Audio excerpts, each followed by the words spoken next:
Thrissur മറ്റത്തൂരിൽ വിമതരെ അനുനയിപ്പിച്ച് Congress. BJP പിന്തുണയിൽ വിജയിച്ച vice president Nurjahan Nawaz നാളെ രാജിവെക്കും. വിഷയത്തിൽ DCCക്ക് വീഴ്ച പറ്റിയോ എന്ന് KPCC പരിശോധിക്കും. KPCC അധ്യക്ഷൻ നേരിട്ട് നടത്തിയ ചർച്ചയിലാണ് സമവായമുണ്ടായത്. വിമതയായി മത്സരിച്ച ടെസി മാത്യുവിന്റെ പ്രസിഡന്റ് സ്ഥാനം രാജിവെക്കാൻ കഴിയില്ല എന്നായിരുന്നു വിമതപക്ഷത്തിന്റെ പ്രധാന നിർദ്ദേശം. ഇത് അംഗീകരിച്ചുകൊണ്ടാണ് വൈസ് പ്രസിഡന്റ് നൂർജഹാൻ നവാസിനെ രാജിവെപ്പിച്ചുകൊണ്ടുള്ള KPCCയുടെ സമവായം. BJPയുമായി സഖ്യം ചേർന്ന് വോട്ട് ചെയ്ത പഞ്ചായത്ത് അംഗങ്ങൾ തെറ്റ് ഏറ്റുപറയും. ഇവർക്ക് പാർട്ടിയിലേക്ക് തിരിച്ചുവരാനും അവസരമൊരുക്കും. KPCC പ്രസിഡന്റ് ഇടപെട്ട് വിമത വിഭാഗം നേതാക്കളുമായി നടത്തിയ ചർച്ചയിലാണ് തീരുമാനം. സണ്ണി ജോസഫിന്റെ പ്രതിനിധി റോജി M. ജോൺ MLAയുമായി വിമത നേതാവ് TM ചന്ദ്രൻ അടക്കമുള്ളവരാണ് ചർച്ച നടത്തിയത്. വിമത വിഭാഗം നേതാക്കൾ ഉന്നയിച്ച പരാതികളിലും അന്വേഷണം നടത്തും. മറ്റത്തൂരിൽ DCC നേതൃത്വത്തിന് വീഴ്ച പറ്റിയിട്ടുണ്ടോ എന്ന് പരിശോധിക്കുമെന്നും വിമതർക്ക് KPCC ഉറപ്പ് നൽകിയിട്ടുണ്ട്.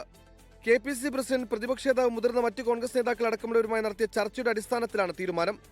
നിയമസഭാ തെരഞ്ഞെടുപ്പിന് മുമ്പായി വയനാട് നടക്കുന്ന ചിന്തൻ ശിബിരിന് മുമ്പ് പ്രശ്നം പരിഹരിക്കണമെന്ന നേതാക്കളുടെ പൊതു അഭിപ്രായത്തിലാണ് ധാരണ. 24 തൃശൂർ. ലോകത്തെവിടെയായാലും ഏത് സമയത്തും 24 വാർത്തകളും ഓഗ്മെന്റഡ് റിയാലിറ്റി പാക്കേജുകളും എക്സ്പ്ലെയിനറുകളും വിശദമായി കാണാൻ ഞങ്ങളുടെ YouTube ചാനൽ നിങ്ങൾക്ക് സബ്സ്ക്രൈബ് ചെയ്യാം.